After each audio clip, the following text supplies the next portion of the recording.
Hello నమస్తే. నేను journalist Srinivas. ఈరోజు ఆంధ్రప్రభ పేపర్‌లో నిన్న BRS party deputy floor leader Harish Rao మాట్లాడిన మాటల్ని ఒక వార్తగా ఇచ్చారు. ఫిబ్రవరి ముగుస్తున్నా గాని రైతు బంధు ఇంకెప్పుడు ఇస్తారు అని చెప్పి, ముగుస్తున్న అందని రైతు బంధు అని చెప్పి ఒక వార్తనిచ్చారు. ఇదే రైతు బంధు అంటే బీఆర్ఎస్ పార్టీ దృష్టిలో రైతు బంధు. కాంగ్రెస్ పార్టీ దాన్ని రైతు భరోసా చేసింది. సరే బందా, భరోసా ఏదో ఒకటి గానీ రైతులకి ఎప్పుడిస్తారు? ఆల్రెడీ ఫిబ్రవరి వచ్చింది. డిసెంబర్‌లో ఇవ్వాలి వాస్తవంగా. అంటే ఫిబ్రవరి ముగుస్తున్నా గానీ అందని రైతు భరోసా అని ఎందుకన్నాడంటే, ఈ రైతు భరోసా స్కీము జూన్‌లో, డిసెంబర్‌లో 2 విడతలుగా కేసీఆర్ ఉన్నప్పుడు ఇచ్చిండు. జూన్‌లో అంటే వానాకాలం పంట సీజను, డిసెంబర్‌లో ఎండాకాలం పంట సీజన్, యాసంగి పంట సీజన్ అంటారు దాన్ని. ఈ 2 సీజన్‌లు. ఫిబ్రవరి ముగుస్తుంది. దాని మీన్స్ ఏందంటే యాసంగి సీజన్ కూడా సగం అయిపోయింది. ఇంకెప్పుడిస్తారు? రైతులు ఏమనుకోవాలసలు? దీన్ని ఏం భరోసా అనుకోవాలా? లేదా ఏ బంద్ అనుకోవాలా? ఇది రైతు బంద్ అనుకోవాలనా? రాజకీయ బంద్ అనుకోవాలనా? ఓట్ల బంద్ అనుకోవాలనా? ఎన్నికల బంద్ అనుకోవాలనా? ఇది ఏ రకంగా దీన్ని మార్చేశారని చెప్పి రైతాంగంలో ఒక చర్చ నడుతుంది. దాన్ని క్లెయిమ్ చేసుకుంటూ దాన్ని ఉటంకిస్తూ హరీష్ రావు నిన్న ఒక మీటింగ్‌లో మాట్లాడుతూ చెప్పిండు. ఫిబ్రవరి ముగుస్తున్నా గానీ అందని రైతు భరోసా. మరి ఎప్పుడు అందిద్ది? అనేది ఎవరు చెప్పాలి? ప్రభుత్వం చెప్పాలి. ప్రభుత్వంలోని ముఖ్యమంత్రో, వ్యవసాయ శాఖ మంత్రో దానికి సంబంధించిన అధికారులు అనౌన్స్ చేయాలి. పదే పదే వార్తాపత్రికల్లో వార్తలొస్తన్నాయి. రైతుల నుంచి ఫీడ్‌బ్యాక్ వస్తుంది. ఎప్పుడొస్తదని వాళ్ళ అధికారుల నుంచి కూడా చెప్తా ఉంటారు. అయినప్పటికీ ప్రభుత్వం నుంచి స్పందన లేదు. మరి ఎల్లుండు 23 రోజు రేపు ఉంది. 23 రోజు క్యాబినెట్ మీటింగ్ ఉంది. మరి క్యాబినెట్ మీటింగ్‌లో అయినా కనీసం ఎజెండా ఉందా? అంటే అది కూడా రావట్లే. ఎజెండా వచ్చే లీక్ లేనిది ఎంపీటీసీ ఎన్నికలకు సంబంధించి ఎజెండా ఉందని ప్రధానంగా మాట్లాడుతున్నారు. మరి రైతు భరోసాకు సంబంధించి ఎజెండా ఉన్నట్టు ఎక్కడ చెప్పట్లే. కాబట్టి ఇప్పటికైనా రేపు జరిగే క్యాబినెట్‌లోనైనా దానిపైన ఒక డెసిషన్ తీసుకొని, ఆ డెసిషన్‌ని అమలు చేసే కార్యక్రమం తొందరగా చేయండి. ఎందుకంటే ముఖ్యమంత్రి గారు స్వయంగా చెప్పిండు. వాస్తవంగా ఎప్పుడో డిసెంబర్‌లో ఇయ్యాల్సిన రైతు భరోసా ఇది. డిసెంబర్ పోయింది, జనవరి పోయింది, ఫిబ్రవరి కూడా ఎండింగ్‌కి వచ్చినాం. సరే అయితే అయింది. మున్సిపల్ ఎన్నికలున్నాయి. షెడ్యూల్ వచ్చింది. కోడ్ వచ్చింది. మున్సిపల్ ఎన్నికలు కాంగానే ఇచ్చేస్తాం అన్నాడు. కంప్లీట్ అయిందా? వెంటనే రైతు భరోసా వస్తదన్నాడు. ముఖ్యమంత్రి గారు స్వయంగా చెప్పింది. అంటే మాటలు ఎన్నికల రోజు ఒకటి, ఎన్నికలు అయిపోయిన తర్వాత ఇంకోటి మాట్లాడే మాటలు కాకుండా, నమ్మకాన్ని పోగొట్టుకోకుండా, కాంగ్రెస్ పార్టీ పైన, ముఖ్యమంత్రి పైన నమ్మకం పోకుండా ఉండాలంటే, చెప్పిన మాట ప్రకారం రైతు భరోసా జమేయాలి. ఇంకోటి గమ్మత్తేందంటే ఆశ్చర్యకరమైన విషయం, డబ్బులు లేక కాదు. డైరెక్ట్‌గా అకౌంట్‌లో ఉన్నాయి రెడీగా. 9,000 కోట్లు ఆర్‌బీఐ నుంచి లోన్ తెచ్చి అట్లా పెట్టారు. మరి ఎందుకు అట్లా పెట్టుకుంటే లాభం ఏంటి? వాటిని ఖాతాల్లో ఎయ్యాలి గదా! నిన్న ఏదో బ్రేకింగ్ న్యూస్ సోషల్ మీడియాలో వచ్చింది గానీ, అది ఎక్కడ పేపర్‌లో రాలే. తక్షణమే రైతు భరోసా రిలీజ్ చేస్తారట. 3 డేస్‌లోనే 9,000 కోట్లు పంచేస్తారటనే. 3 డేస్ కాదు, 1 డేలో కూడా పంచొచ్చు. డబ్బులుంటే ఏముంది? బటన్ నొక్కుడే కదా! ఈ అక్కరకు రాని మాటలు కాకుండా, అక్కరకొచ్చే మాటలు మాట్లాడి, అక్కరకొచ్చే హామీలు ఇస్తే బావుంటది. ముఖ్యమంత్రి గారు బహిరంగ సభలో చెప్పిన మాటలకే విలువ లేకపోతే, దిక్కు లేకపోతే, రైతులు అసలు ఎట్లా కాన్ఫిడెన్స్‌లో తీసుకోవాలి, నమ్మాలి మీరు చెప్పే మాటల్ని? అనేది ఇక్కడ ప్రశ్న. కాబట్టి ఇప్పటికైనా రైతు భరోసా విషయంలో రేపు క్యాబినెట్‌లోనైనా సమావేశంలో పెట్టి, ఇమ్మీడియేట్‌గా ఈవినింగ్ కల్లా మీరు ఆదేశాలు ఇచ్చి అధికారులకి రైతు భరోసా ఎల్లుండి నుంచి రిలీజ్ అయ్యే కార్యక్రమం, ఖాతాల్లో ఏసే కార్యక్రమం అది వారం రోజులు చేస్తారా? 9 రోజులు చేస్తారా? 10 రోజులు చేస్తారా? మీ ఇష్టం గానీ, ఆ ప్రాసెస్ స్టార్ట్ చేయండి. అయితే ఉంటది. ఒక 4 రోజులు అటు ఇటు అయిద్ది. ముందు అసలు స్టార్టే చేయకపోతే అక్కడ డబ్బులు రెడీగా ఉన్నాయి 9,000 కోట్లు. ఎందుకేయట్లే అనంటే ఎంపీటీసీ, జెడ్పీటీసీ ఎన్నికల కోసం. అయి పెట్టాలా? వద్దా? అసలు ఉంచాలా? రద్దు చేయాలా ఎంపీటీసీని, జెడ్పీటీసీని? ఇయన్నీ తర్వాత చూసుకోవచ్చు మీరు. మీరు జమేశారనుకోండి, ఒక నెక్స్ట్ మంత్‌లో ఎన్నికలు జరిగితే ఓటేయరా రైతులు? ఇప్పుడు మీరు జమేస్తే ఓటేస్తారా ఒకవేళ? ఎన్నికలప్పుడే మేము జమేస్తే ఓటేస్తారనుకుంటే భ్రమ. మీరేసే డబ్బులు, మీరు ఖాతాల్లో జమ చేసే రైతు భరోసా డబ్బులు దేనికోసం ఏశారు? రైతు పెట్టుబడికేశారా? ఎన్నికల కోసం ఏశారా? రైతులకు తెలవదా ఆ మాత్రం? మీరిప్పుడు ఏసినా ఏయకపోయినా, అప్పుడేసినా, ఇప్పుడేసినా వాళ్ళు డిసైడ్ అయ్యి ఉంటారు. ఓటు ఎవరికేయాలి? రైతు భరోసా విషయంలో కాంగ్రెస్ పార్టీ విధానం ఏంటి? ఎట్లా వ్యవహరిస్తుంది? రైతులకు భరోసా లెక్క చేస్తుందా? రాజకీయ భరోసా లెక్క చేసిందా? అనేది రైతుల్లో క్లారిటీ వచ్చింది. పిక్చర్ ఉంది. కాబట్టి దానికోసం వెయిట్ చేయకుండా, మీ ఎన్నికల కోసం, మీ ఓట్ల కోసం, మీ రాజకీయాల కోసం రైతు భరోసాను పండబెట్టకుండా దాన్ని తొందరగా ఏసే కార్యక్రమం చేయండి అనేది రైతులు కోరుకుంటున్నారు. ఇది హరీష్ రావు నిన్న మాట్లాడిండు. ఇక మిర్చి రైతులు కూడా కుదేలైపోయారట. భారీగా తగ్గిన ధరలో ఒకప్పుడు 40,000 పైనే నేడు కనుమరుగు. రైతుల్లో ఆందోళన కనీసం 25,000 వస్తేనే గిట్టుబాటు. మిర్చి నిల్వలతో ఎనుమాముల మార్కెట్ యార్డ్ కిటకిట. మిర్చి రైతుల పరిస్థితి చాలా దారుణంగా ఉంది. వాళ్ళు ఎట్లా ఉంటదంటే ఇత్తనాలు కొనుక్కునేటప్పుడు, ఇత్తనాలు ఏసేటప్పుడు మొక్కలేస్తారు కదా! మిర్చి తోటలేసే టైంలో 35,000, 40,000 క్వింటా ధర ఉంటది. దాన్ని చూసి ఈళ్ళేస్తారు. వీళ్ళకి పంటొచ్చి దిగుబడొస్తది కదా! పంటని అమ్మటానికి మార్కెట్‌కి పోతే 4,000 ఉంటది క్వింటా. 4,000-10,000, 15,000 ఇస్తే గొప్ప. వాళ్ళకి ఆ మిర్చి కోతకి, దాన్ని దున్నడానికి పెట్టుబడులు ఇయన్నీ చూస్తేనే కింటాకి 4, 5,000 ఖర్చు దానికే పోద్ది. కోయటానికే చాలా విపరీతమైన ఖర్చయితుందిప్పుడు. పంట పండించిందంతా ఒక ఎత్తయితే కోసేదానికి విపరీతమైన ఖర్చు, పబ్లిక్ దొరకని పరిస్థితి, కూలీలు దొరకని పరిస్థితి, వాళ్ళ వాళ్ళ ఇబ్బంది వాళ్ళకి ఇక భగవంతుడికి ఎరక. ఇక ఆరుగాలం పండిస్తే కష్టపడి పండిస్తే పంట దానికి మార్కెట్ యార్డ్‌కి తీసుకుపోతే అది 40,000 కాస్త 20,000 కాదు, 20,000 కాస్త 15 కాదు, 10 కూడా అయితుంది. చాలా దుర్భరమైన ఎందుకైద్ది ఇది ఈ పరిస్థితి? ఎందుకొస్తుంది? ఇది ఒక సంవత్సరం కాదు, ప్రతి సంవత్సరం వస్తుంది. ప్రతి సంవత్సరం మిర్చి, పత్తి పంటలు ప్రధానంగా పండించేటప్పుడు పండించిన తర్వాత ఒక రేటు ఉంటది. ఆ పంట ఏసే రోజు ఒక రేటు ఉంటది. ఎందుకు ఉంటుంది అని ప్రభుత్వం కనీసం దీనిపైన అధ్యయనం చేస్తదా? చేయదు. ఇది అందరికీ తెలుసు. వ్యవసాయ అధికారులకు తెలుసు, రాజకీయ నాయకులకు తెలుసు, ప్రభుత్వాన్ని ఏలే మంత్రులకు తెలుసు, అందరికి తెలుసు. పంట ఏసే రోజు ధర, మళ్ళా పంట వచ్చిన రోజు ఎందుకు ఉండదు? దీనికి ఏం చేయాలి? అని ఎవరైనా ఎక్సర్సైజ్ చేస్తారో, అధ్యయనం చేస్తారో? చేయరు. మళ్ళీ అందరూ రైతుల గురించే మాట్లాడతారు. అందరే రైతు ప్రభుత్వాలే, రైతు పార్టీలే. ప్రతి పార్టీ రైతుల కోసమే మేము పుట్టిన మాటది. ప్రతి ప్రభుత్వం మేము రైతు ప్రభుత్వం అంటది. కానీ మళ్ళీ రైతు అక్కడే ఉంటాడు. రైతు మళ్ళా అదే ఇబ్బందులు, అదే అప్పుల పాలు, అదే సూసైడ్లు, అదే నడుస్తున్నాయి. దీనిపైన కదా ఎక్సర్సైజ్ చేయాల్సింది. మీరేదో తెలంగాణ గ్లోబల్ రైజింగు, లేదా ఫ్యూచర్ సిటీలు, ఫోర్త్ సిటీలు, వీటిపైన కాదు మీరు చేయాల్సింది. విజన్ 2047 ఈ విజన్ కంటే అసలు ఇక్కడ కళ్ళ ముందు కనపడే రైతుల దుస్థితి పైన అధ్యయనం చేసి, ఎందుకు పంట వేసే రోజు ధర, పంట తీసినప్పుడు ఎందుకు ఉండట్లే, అసలు ఎక్కడి నుంచి ఈ లోపం ఎక్కడ జరుగుతుంది, ఈ లోపాన్ని ఎట్లా సరిచేయాలి అనే అంశం పైన మీరు అధ్యయనం చేస్తే, స్టడీ చేస్తే, దానిపైన ఒక కమిటీ వేస్తే మీకు పరిష్కారం వస్తుంది. అది వేయరు. చాలా దారుణమైన పరిస్థితి రైతుది. రైతు పండించే పంట మిర్చి పండిస్తే, లేదంటే పత్తి పండిస్తే, పెసలు పండిస్తే, కందులు పండిస్తే దానికి ధర ఉండదు అమ్మేటప్పుడు. కానీ అదే మిర్చిని, అదే పెసల్ని, అదే పత్తిని, అదే కందుల్ని తీసుకుపోయి డీమార్ట్ లాంటి షోరూమ్లు ఉంటాయి కదా, డీమార్ట్‌లో ఎగ్జాంపుల్ చెప్తాను. షాపింగ్ మాల్స్‌లో పెట్టి ప్యాక్ చేసి స్టిక్కర్ వేస్తాడు వాడు. కేజీ రూ. 180 కందులు, కేజీ కందిపప్పు రూ. 180, కేజీ పెసలు రూ. 180, కేజీ మిర్చి రూ. 450 అని పెడతాడు. మనం కొంటాం. మరి ఆ రైతుకి ఎందుకు ఉండదు ఆ స్టిక్కర్ వేసుకునే అవకాశం?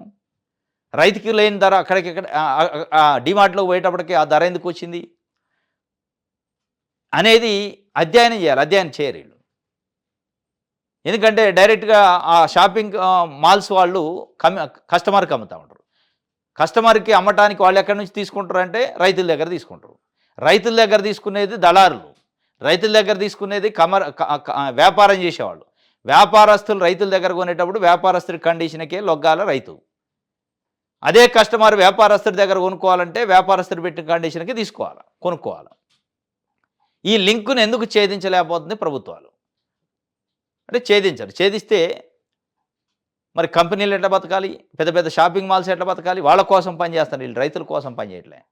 వీళ్ళు పనిచేసే ఇత్తనాల కంపెనీల కోసం, లేదా హార్వెస్టులు, ట్రాక్టర్ల కంపెనీల కోసం, లేదంటే షాపింగ్ మాల్స్ కోసం వీళ్ళు పనిచేస్తారు. లేదా డైరీ ఫార్మ్స్ కోసం, పెద్ద పెద్ద ఇండస్ట్రియలిస్టులు, పెట్టుబడిదారులు, పెత్తందారుల కోసం పనిచేస్తున్నారు ప్రభుత్వాలు, పార్టీలు. చెప్పేదేమో రైతుల మాట, చేసే పనులే వాళ్ళ కోసం. అందుకే ఈ దుస్థితి అవుతుంది. ఇది ఒక వార్త ఆంధ్రప్రభకు సంబంధించి. ఆంధ్రజ్యోతి చూద్దాం. ప్రతిభే ప్రామాణికం, కాంగ్రెస్లో ఏ లిస్టులు ఉండవు, ఉండేది ఒక్కటే మెరిట్ లిస్టు, వారసత్వం కాదు కష్టపడే వారికి పదవులు, గాంధీల కుటుంబంపై బీజేపీ కుట్రలను తిప్పికొట్టాలి, ప్రాణత్యాగాలు చేసిన గాంధీలకు డబ్బు అవసరమా? ఒకవైపు వారసత్వం కాదు కష్టపడ అంటాడు, మళ్ళీ గాంధీ కుటుంబం అంటాడు. రెండు చెప్తున్నాడు. నిన్న ముఖ్యమంత్రి రేవంత్ రెడ్డి గారు డీసీసీ అధ్యక్షుల శిక్షణా కార్యక్రమం జరుగుతుంది వికారాబాద్ దగ్గర, అనంతగిరి ఏరియాలో. 2 తెలుగు రాష్ట్రాలకు సంబంధించిన డీసీసీ అధ్యక్షులుకి సంబంధించి ట్రైనింగ్ ప్రోగ్రాం, శిక్షణా కార్యక్రమం జరుగుతుంది. దాంట్లో మాట్లాడుతూ చాలా కీలకమైన వ్యాఖ్యలు చేశారు. ఈ వ్యాఖ్యల తర్వాత అసలు ముఖ్యమంత్రి వ్యాఖ్యలు ఎవరిని ఉద్దేశించి ఎవరికి తగిలినాయి? ముఖ్యమంత్రి వ్యాఖ్యలు ఎవరిని టార్గెట్ చేస్తూ మాట్లాడిండనే ఒక చర్చ నడుతుంది. ఆయన ఆయన మాట్లాడిన మాటల్లో ప్రతిభే ప్రామాణికం, కాంగ్రెస్‌లో ఏ లిస్టులు ఉండవు, ఉండేది ఒకటే మెరిట్ లిస్టు. మంచిదే, సంతోషం, ఏ పార్టీ అనేది చెప్పింది. దాంతో పాటు ఇంకేం చెప్పిండు, వారసత్వం కాదు కష్టపడే వారికి ముప్పు అంటాడు. ఈ వారసత్వం అనే మాట ఎందుకొచ్చింది? పైరవీలు అనే మాట ఎందుకొచ్చింది? పైరవీలు చేస్తే రావు, పని చేస్తే వస్తాయి పదవులండు. కరెక్టే. ఈ వారసత్వం అనే మాట ఎందుకొచ్చింది? అసలు కాంగ్రెస్, వలస కాంగ్రెస్ అనే మాట కోసం వచ్చిందా? కొంతమంది ఈ మధ్యకాలంలో కోమటిరెడ్డి రాజగోపాల్ రెడ్డి లాంటోళ్ళు, జీవన్ రెడ్డి లాంటోళ్ళు, మల్రెడ్డి రంగారెడ్డి లాంటోళ్ళు వాళ్ళకి పదవులు రానందుకు రకరకాల విషయాలతోనే అసంతృప్తి వ్యక్తం చేస్తా ఉన్నారు బయట రకరకాల ప్లాట్‌ఫామ్స్‌లో. వాళ్ళు వాళ్ళు అసంతృప్తి వ్యక్తం చేసేటప్పుడు 40 సంవత్సరాలు కాంగ్రెస్ పార్టీ నమ్ముకున్నాం, 40 సంవత్సరాలు బట్టి కాంగ్రెస్ పార్టీ పనిచేస్తున్నాం, నిన్న మొన్న వచ్చిన వాళ్ళకి పదవులు ఎట్టేస్తారు, మాకు కాదు ఇయ్యాల్సిందని అంటున్నారు. మరి దాన్ని దృష్టిలో పెట్టుకొని ఈ కాదు వారసత్వాలు కాదు మాకు కావాల్సింది, సీనియారిటీ కాదు పని కావాలి అని చెప్పినట్ట, లేదా ఎప్పటి నుంచో పార్టీ జెండా మోశారు అనే దాన్ని క్రైటీరియా తీసుకొని పనిచేసిన వాళ్ళకే తీసుకుంటామనే? మరి అదే లెక్క అయితే పనిచేసింది ఎవరు? జితేందర్ రెడ్డి పనిచేసిండా? బీజేపీ నుంచి అప్పటికప్పుడు జాయిన్ అయితే పదవి వచ్చింది. కేకే పదవి ఇచ్చారు, ఏది సలహాదారు పదవి కేకేకి, కేకేశ్వరరావు. ఆయన ఎక్కడ పనిచేసిండు? ఏం మెరిట్ ఉంది ఆయనకి? జితేందర్ రెడ్డికి ఏం మెరిట్ ఉంది? ఇటువంటి చాలామందికి పదవులు ఇచ్చారు మరి అని కాంగ్రెస్ పార్టీలో ఉన్న అసలు కాంగ్రెస్ వాళ్ళు అడుగుతున్నారు. వారి ఉద్దేశం ఏంటంటే అసలు కాంగ్రెస్, వలస కాంగ్రెసు, లేదా మేము మొదటి నుంచి ఉన్నాం, మేము సీనియారిటీ అంటే పదవులు రావు, పని చేస్తేనే పదవులు వస్తాయి అని ఎవరో కొంతమంది సీనియర్లకు చెప్తుండా, ఎవరో కొంతమందిని టార్గెట్ చేసిండా. ఆ టార్గెట్ ఎవరిని ఉద్దేశించి? ఇటువంటి రాజగోపాల్ రెడ్డి లాంటి వాళ్ళ గురించా? వారసత్వం అనే పదం ఆడిండు, ఫైర్వేలు అనే పదం ఆడిండు.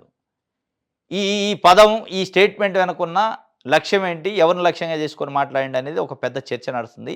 ఇది వాస్తవంగా ఏంటంటే కాంగ్రెస్ పార్టీలో రేవంత్ రెడ్డికి ఒక సెక్షన్ ఆఫ్ క్యాడరు, ఒక సెక్షన్ ఆఫ్ లీడర్సు వ్యతిరేకంగా పావులు కదుపుతున్నారు, వ్యతిరేకంగా వ్యాఖ్యలు అక్కడక్కడ చేస్తూ ఉన్నారు. వాళ్ళ సెంట్రిక్గా వాళ్ళని టార్గెట్ చేస్తూ మాట్లాడినట్టుంది. మొత్తం నా కంట్రోల్లో ఉంటుంది, మీరు ఏ ఫైర్లో చేసి నేను జెండా మోసినా నేను సీనియర్ అంటే కుదరదు, ఇవన్నీ నడవు అని చెప్పే ప్రయత్నం, ఒక స్ట్రాంగ్ వార్నింగ్ అయితే ఇచ్చిండు. ఆ వార్నింగు ఇచ్చింది ఎవరికి అనేది ఒక చర్చ నడుస్తుంది ఇప్పుడు. ఇది ఒక వార్తగా ఆంధ్రజ్యోతి ఇచ్చింది.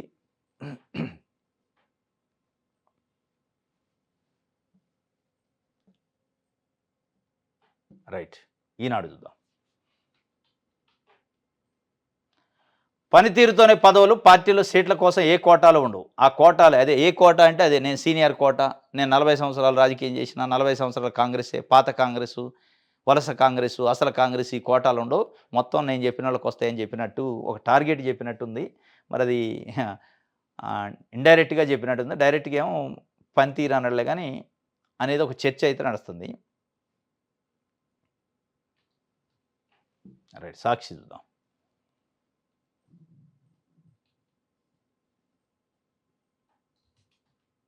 తెలంగాణపై వివక్ష ఉండదు, అభివృద్ధిలో ఎలాంటి తేడాలు ఉండవు, దేశము రాష్ట్రాలు కలిసి పనిచేస్తేనే వికసిత్ భారత్ లక్ష్య సాధన వస్తుంది. వచ్చే 5 ఏళ్లలో స్వయం సహాయక సంఘాలకు 10 లక్షల కోట్ల రుణాలు, పీఎం ఆవాస్ యోజనలో తెలంగాణ జత కావడం సంతోషదాయకమని కేంద్ర గ్రామీణాభివృద్ధి శాఖ మంత్రి శివరాజ్ సింగ్ చౌహాన్ చెప్పిండు. తెలంగాణపై వివక్ష ఉండదు, మాటల్లో అయితే వివక్ష లేదు కానీ చేతల్లో ఉంది. వివక్ష లేకపోతే 2 బడ్జెట్లు, ఫుల్ బడ్జెట్లు కేంద్ర ప్రభుత్వం ప్రవేశపెట్టింది. ఏమొచ్చింది తెలంగాణకి? 8 మంది ఎంపీలను బీజేపీకి ఇచ్చింది ఇక్కడ తెలంగాణ సమాజం. ఏమొచ్చింది తెలంగాణకి? ఎన్ని వేల కోట్లు మీరు తెలంగాణకి వివక్ష లేకుండా ఇచ్చారు? ఏ స్కీములలో వివక్ష లేకుండా వ్యవహరించారు? ఇక అట్లంటే బయాసిడ్కి వచ్చే ఉంటాయి ట్యాక్సులలో, అది వాటానే, హక్కు అది. ఇక మీరు ఇచ్చేది అది కాకుండా మీరు వేరే వేరే రాష్ట్రాలకు, బీహార్ లాంటి దానికి, యూపీ లాంటి దానికి, ఆంధ్రప్రదేశ్ లాంటి దానికి కొన్ని ప్రత్యేకంగా నిధులు ఇస్తూ ఉన్నారు. మీ కూటమో బీజేపీ ఉన్న రాష్ట్రాలకి. ఇక్కడ కాంగ్రెస్ పార్టీ ఉంది కాబట్టి అని ఒక నింద, ఒక అనుమానమా? కాబట్టి ఇవ్వట్లేదు నిధులు, అది వివక్ష కాదా? అనేక అంశాలలో ఏం తెలంగాణ ఏమైనా ట్యాక్సులు తక్కువ కడుతుందా? దేశంలో మిగతా రాష్ట్రాల కంటే అద్భుతంగానే తెలంగాణ కూడా ట్యాక్స్ పేయరు స్టేట్ ఇది. ఎందుకు అటు నుంచి రావాల్సిన నిధులు రావట్లేదు, కేటాయించాల్సిన నిధులు కేటాయించట్లేదు? కేంద్ర ప్రభుత్వం పునర్విభజన చట్టంలో చెప్పిన అనేక అంశాలను ఎందుకు ఫుల్ఫిల్ చేయట్లే? ఇది వివక్ష కాదా? వివక్ష లేదు అని చెప్పి బీజేపీ నాయకులు మాట్లాడుతూ ఉంటారు. స్పష్టంగా వివక్ష కనపడుతుంది కదా అని తెలంగాణ సమాజం అడుగుతుంది. స్టేట్మెంట్లలో వివక్ష ఉండట్లేదు కానీ పనిలో వివక్ష ఉంటుంది, స్పష్టంగా కనపడుతుంది. అంతే. కేటాయింపులు గుమ్మడికాయంతా బీసీలకు ఏమిచ్చారు? కేటాయించిన నిధులను ఖర్చు చేయరా? బడ్జెట్లో బీసీలకు ఈసారి న్యాయం జరిగిన బీసీ సంక్షేమ శాఖలో క్షామం తాండవిస్తుందని చెప్పి బీసీ సబ్ ప్లాన్ ఏది అని చెప్పి ఖర్చు పిసరగింజంతా చేసేది అది అలాట్మెంట్ ఏమో ఎక్కువ ఉంటుంది, ఖర్చు చేసేది తక్కువ. బడ్జెట్లో బీసీ కోటా ఏంటి? బీసీలకు గత బడ్జెట్లో కేటాయించిన నిధులు ఖర్చు పెట్టిన దాఖలాలు కనిపించడం లేదు. వచ్చే బడ్జెట్లోనైనా బీసీల అభివృద్ధికి మేమెంతో మాకంతా అనే సూత్రం ఆధారంగా కేటాయింపులు ఉండాలని, వాటన్నిటిని ఖర్చులు పెట్టాలని బీసీలు కోరుతున్నారు. బీసీలలో ఒక పెద్ద ఎత్తున చైతన్యం వచ్చింది కులగన్న తర్వాత. కులగన్న చేసిన తర్వాత 56% బీసీలు ఉండరని ఒక అంకె బయటకు వచ్చిన తర్వాత మా వాటా ఏంది, మేమెంతో మాకంతా. అది రాజకీయ పదవులు కానీ, పార్టీ పదవులు కానీ, బడ్జెట్ కానీ, సంపద కానీ, నిధులు కానీ, ప్రతి విషయంలో ఒక డిమాండ్ అయితే వస్తుంది. సరే, ఆ డిమాండ్ నెరవేరుస్తారా, ఆ డిమాండ్ ఇంకా నెరవేర్చే స్థాయిలో ఉద్యమం నడుస్తుందా అనేది ఒక సెకండరీ. కానీ ఒక డిమాండ్, ఒక వాయిస్ అయితే బయటకు వచ్చింది. ఆ వాయిస్ కొన్ని మీడియాలు కవర్ చేస్తున్నాయి, కొన్ని మీడియాలు కవర్ చేయట్లే. దాన్ని ఆ గొంతుని బయటికి రాకుండా చేసే ప్రయత్నం అయితే చేస్తాను. కానీ సోషల్ మీడియా వేదికగా చాలామంది బీసీలు, బీసీ సంఘాల నాయకులు అనేక విషయాల్లో స్పష్టంగా వాళ్ళు క్లారిటీగా డిమాండ్ చేస్తున్నారు, అడుగుతున్నారు రాజకీయ పార్టీలని, ప్రభుత్వాలని. మేమెంతో మాకంతా ప్రతి విషయంలో, అది సంపద కావచ్చు, బడ్జెట్ కావచ్చు, పదవులు కావచ్చు, పార్టీలో పదవులు కావచ్చు, ప్రతి అంశంలో మాకు తప్పనిసరిగా ఉండాల్సిందే అంటున్నారు. ఏ మేరకు సరే ఆ ఒత్తిడి కొంత ఫలిస్తుంది. ఆ ఫలించబట్టే కాంగ్రెస్ పార్టీ స్థానిక సంస్థల ఎన్నికల్లో పార్టీ పరమైన రిజర్వేషన్లు ఇచ్చింది. కాంగ్రెస్ పార్టీ ఇచ్చింది కాబట్టి ఆటోమేటిక్గా బీజేపీ, బీఆర్ఎస్ కూడా ఇవ్వాల్సిన పరిస్థితి వచ్చింది. దాని ఫలితంగానే ఈరోజు సర్పంచులలో, మున్సిపాలిటీలలో సగం పైగా బీసీ ప్రజాప్రతినిధులు ఉన్నారు. ఈ ఫలితం అంతా, ఈ క్రెడిట్ అంతా ఒక పార్టీకో, 2 పార్టీలకు చెందేది కాదు. ఇది బీసీలకు చెందే ఫలితం. ఇది బీసీల క్రెడిట్, ఇది బీసీల ఉద్యమ ఫలితం అనమాట. ఈ ఉద్యమాన్ని అంటే ఇప్పుడున్న బీసీ సంఘ నాయకులు, మాట్లాడుతున్న బీసీ సంఘ నాయకులు కూడా ఉద్యమాన్ని ఉద్యమంగానే చేయాలి తప్ప దీన్ని మళ్ళీ ఊడిగం చేసేటట్టు చేయొద్దు. ఒక పార్టీకో, ఒక నాయకుడికో, ఒక పార్టీకి మేలు జరగడానికి, ఇంకో పార్టీకి నష్టం జరగడానికి చేస్తే మళ్ళీ బీసీలకి అన్యాయం చేసినట్టు అయింది. అది కాకుండా క్లారిటీగా ఉండాలి. ఏ పార్టీకి కోపం అన్న రావచ్చు, ఏ పార్టీకి బెనిఫిట్ అన్న జరగవచ్చు. మనం చేయాల్సిన ఉద్యమాన్ని సాఫీగా, నిటారుగా చేస్తే అప్పుడు అసలు ఫలితాలు వస్తాయి. అది కాకుండా మళ్ళీ ఒక ఆయన ఒక పార్టీకి కొమ్ము కాసి, ఇంకొక ఆయన ఒక పార్టీకి కొమ్ము కాసి, ఎవరికన్నా ఇంకో పార్టీకి డ్యామేజ్ అవుతుందంటే వీళ్ళు బయటకు వచ్చి ప్రకటన చేయటం, లేదా ఇంకో పార్టీకి బెనిఫిట్ అవుతుందంటే ఇంకొక ఆయన బయటకు వచ్చి ప్రకటన చేయటం. ఇది ఇట్లా కాదు, ఇది అట్లా కాదంటే బీసీల మీ గుర్తింపు కోసం, మీ రాజకీయాల కోసం, మీ సొంత ఎజెండా కోసం బీసీలను పావుగా వాడుకున్నట్టయితే, వాడుకుంటే చరిత్ర క్షమించదు, బీసీలు క్షమించరు. ఇప్పటికైనా అది ఆలోచించాలి. బీసీలకు బడ్జెట్లో ఎంత కేటాయిస్తున్నారు, కేటాయించే దాంట్లో ఖర్చు ఎంత చేస్తున్నారు అనే అంశం పైన ఇప్పుడు బడ్జెట్ ముందు బీసీ సంఘాలు ఒక లేవనెత్తిన విషయాన్ని, తీర్మానం వలనతో సహా ఒక సబ్జెక్ట్ని అయితే తీసుకుంటూ ఆ సబ్జెక్ట్ని నిటారుగా అట్లే కంటిన్యూ చేయాలి. మళ్ళీ దీంట్లోనే బీఆర్ఎస్ ఉన్నప్పుడు ఎంత కేటాయించిందని ఒక ఆయన, బీజేపీ ఎంత కేటాయించిందని ఇంకొక ఆయన, ఎవడన్నా ఉన్నాయి. పార్టీతో మీకెందుకు? ఆడ ఎవరినుంటే వాళ్ళని ప్రశ్నించాలి తప్ప అప్పుడు బీఆర్ఎస్ ఏం చేసింది అనేది ప్రశ్న మనం కాదు, వాళ్ళు చూసుకుంటారు రాజకీయ నాయకులు. లేదా బీజేపీ ఏం చేస్తుంది కేంద్రంలో అనేది వాళ్ళు చూసుకుంటారు. అది కేంద్ర ప్రభుత్వం, రాష్ట్ర ప్రభుత్వం 2 విషయాల్లో బీసీలకి, ఓబీసీలకి కేటాయింపులు ఎక్కువ చేయాలని డిమాండ్ చేయాలి. ఈ డిమాండ్ నిజంగానే రాజకీయం లేకుండా చేస్తే డిమాండ్ నెరవేరిద్యా లేదా పక్కన పెడితే ఒక తీవ్రత అయితే వస్తుంది. అది కాకుండా మళ్ళీ దీంట్లో రాజకీయాలు చేస్తే మటుకి ఇది నమ్మరు. రైట్. ఎఫ్ఎస్ఎల్ అగ్ని ప్రమాదం, ఫైళ్ళన్నీ గోయిందా, 1100 ఫైళ్లు దగ్ధమైనట్టే, 50 కంప్యూటర్లు, హార్డ్ డిస్కులు ధ్వంసం, డేటా రికవరీ అసాధ్యమని తేల్చిన నాగపూర్ టీము, కీలక కేసుల ఆధారాలు బూడిదైనట్టు, నేర పరిశోధనపై తీవ్ర ప్రభావం, ఫోన్ ట్యాపింగ్ కేసుకు ముప్పు ఉందట. ఇది ఫిబ్రవరి 7న ఎఫ్ఎస్ఎల్ భవనం మొదటి అంతస్తులో భారీ అగ్ని ప్రమాదం సంబంధించిన సంగతి తెలిసింది. ఈ ప్రమాదంలో 50 కంప్యూటర్లతో పాటు వివిధ తీవ్రమైన నేరాల్లో పోలీసులు సేకరించి సీజ్ చేసిన హార్డ్ డిస్కులు పూర్తిగా కాలిపోయాయి. నాగపూర్ స్పెషల్ టీం రిపోర్ట్ ప్రకారం రాష్ట్రంలో రాజకీయ ప్రకంపనలు సృష్టించిన ఫోన్ ట్యాపింగ్ కేసు సంబంధించిన అత్యంత కీలకమైన శాస్త్రీయ ఆధారాలు కూడా ఈ అగ్ని ప్రమాదంలో కాలిబూడిదనేట్టు సమాచారం. ఈ కేసుకు సంబంధించి ల్యాబ్లో భద్రపరిచిన డిజిటల్ సాక్ష్యాలు గల్లంతవడం దర్యాప్తుపై తీవ్ర ప్రభావం చూపే అవకాశం ఉంది. రాష్ట్రంలో జరిగే ప్రతి ప్రధాన నేర పరిశోధనలో ఎఫ్ఎస్ఎల్ కీలక పాత్ర పోషిస్తుంది. హత్యలు, దోపిడీలు, లైంగిక దాడులు, డ్రగ్స్ మాఫియా, భారీ మోసాలకు సంబంధించిన సాక్ష్యాధారాలన్నీ ఇక్కడే నిక్షిప్తమై ఉంటాయి. ఈ ఘటనా స్థలం నుంచి సేకరించిన ఫింగర్ ప్రింట్స్, రక్తము, జుట్టు, నమూనాలు, డిఎన్ఏ టెస్టులు, తుపాకులు, బుల్లెట్లు, ఫోరెన్సిక్ నివేదికలు ఇక్కడే తయారవుతాయి. అలాగే విష ప్రయోగాలు, గంజాయి, హెరాయిన్ వంటి మత్తు పదార్థాల నమూనాలతో పాటు ఫోర్జరీ సంతకాలు, నకిలీ పత్రాల పరిశోధనలు కూడా ఈ ల్యాబ్‌లోనే జరుగుతాయి. ఇప్పుడు 1100 ఫైళ్లు, హార్డ్ డిస్కులు కాలిపోవడంతో విచారణలో ఉన్న వందలాది కేసులు భవిష్యత్తు ప్రశ్నార్థకంగా మారింది. రికవరీ అసాధ్యం. ఖతం అయిపాయే. మొన్నటిదాకా రికవరీ చేయొచ్చన్నారు. ఇబ్బంది ఏమి లేదు, డేటా ఉందని చెప్పారు. 1100 ఫైళ్ళు అంటే చాలా కేసులు క్లోజ్ అయ్యే పరిస్థితి ఉంది. దాంట్లో ఫోన్ ట్యాపింగ్ ఉందంటున్నారు. ఓటుకు నోటు కేసు ఉందంటున్నారు. ఎమ్మెల్యేల కొనుగోలు కేసు. ఈ 3 ప్రధానమైన రాజకీయాలకు సంబంధం ఉన్న కేసులు, రాజకీయ పార్టీలకు సంబంధం ఉన్న కేసులు. మరి ఈ 3 ప్రధానమైన కేసుల వల్ల అగ్ని ప్రమాదం జరిగిందా? నిజంగానే అగ్ని ప్రమాదమేనా?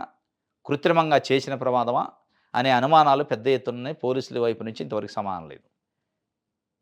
కోర్టులో ఉన్నాయని చెప్పారు సాక్ష్యాలు. ఓటుకు నోటు కేసు సంబంధించి ఇబ్బంది ఏమి లేదా, అవన్నీ కోర్టుకు సబ్మిట్ చేసినాం అన్నారు. చేస్తే సంతోషమే. చేశారా లేదా? ఫోన్ ట్యాపింగ్ కేసు సంబంధించి కోర్టులో ఉన్నాయన్నారు. రికవరీ చేయొచ్చు అన్నారు. ఎమ్మెల్యేల కొనుగోలుకు సంబంధించి కేసు డాటాను కూడా రికవరీ చేయొచ్చు అంటున్నారు. ఇప్పుడు నాగపూర్ నుంచి వచ్చిన టీము రికవరీ చేసే అవకాశాలు లేవు, అసాధ్యం అని చెప్పారు. ఇక దీన్ని బట్టి ఏమవుతుంది? రికవరీ చేసే అవకాశాలు లేవు, కోర్టులో లేవు, కొన్ని కేసులకు సంబంధించి సమాచారం అని చెప్పి అని ఒక డేటా బయటకు వస్తుందంటే దీని అర్థం ఇది మరి కృత్రిమమైన అగ్ని ప్రమాదమా, న్యాచురల్గా సహజంగా జరిగిన ఫైర్ యాక్సిడెంటా? ఇది చేసిందే, చేయించారా? జరిగిందా, జరగటానికి ఎవరైనా అక్కడ సహకరించారా అనే ఒక ప్రశ్నలు అయితే ప్రజల ముందు ఉన్నాయి. దీన్ని ఇప్పుడు ప్రభుత్వమా, పోలీసు యంత్రాంగమే చెప్పాలా. ఏం జరిగింది అనేది ఇన్వెస్టిగేషన్ చేయాలి. వాస్తవంగా దీనిపైన జ్యుడిషియల్ కమిషన్ ఇస్తే స్పష్టమైన ఆధారాలు వస్తాయి. ఈ పోలీసులతోని అయ్యేది కాదు ఇది. ఎందుకంటే పోలీసులు ఇన్ఫ్లుయెన్స్ చేస్తూ ఉంటారు రాజకీయ నాయకులు. కాబట్టి జ్యుడిషియల్ ఎంక్వైరీ చేస్తే వాస్తవాలు బయటపడదు. ఎందుకు జ్యుడిషియల్ ఎంక్వైరీ కావాలంటే ఇది జ్యుడిషియరీకి లింక్ ఉన్న డాక్యుమెంట్స్ అక్కడ ఉన్నాయి. జ్యుడిషియరీలో కేసులు పెండింగ్ ఉన్న అంశాలకు సంబంధించిన ఆధారాలు, సాక్ష్యాలు అక్కడ ఉన్నాయి. కాబట్టి జ్యుడిషియరీ డైరెక్ట్గా ఇన్వాల్వ్ అయ్యి జ్యుడిషియరీ ఎంక్వైరీ చేస్తే తప్ప వాస్తవాలు బయట రావు. వాస్తవాలు కనుమరుగైతే కేసులు కనుమరుగైతే కేసులు మూసేస్తారు. ఇది ఎఫ్ఎస్ఎల్ ఫైళ్లకు సంబంధించి విజయక్రాంతి ఒక వార్తనిచ్చింది. ఇది ఈరోజు న్యూస్ అనాలిసిస్. రేపు తాజా వార్తలతో తిరిగి కలుసుకుందాం. Thank you.